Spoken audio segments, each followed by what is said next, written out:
In this video of course management system, we shall take a look at workshop. So workshop has one database. So let's go ahead and create a workshop. So simply click on new and you can click out and then click on the page so that you can enter the page directly to make notes. So here you can see that there is a template. So simply click on that.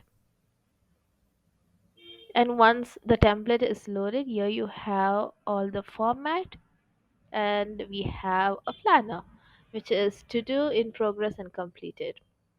So this is a basic format of a workshop. So here we have all of the details filled in. So inside of these pages we have the title and the status, and once the workshop has started, each of these pages can be dragged into progress and then into completed column. And inside these pages the students can make notes as to what they find useful so that they have a remembrance of the entire workshop. So this is how the workshop template is, all important points, what the student can expect and what you're going to provide during the workshop. To the point, simple and precise.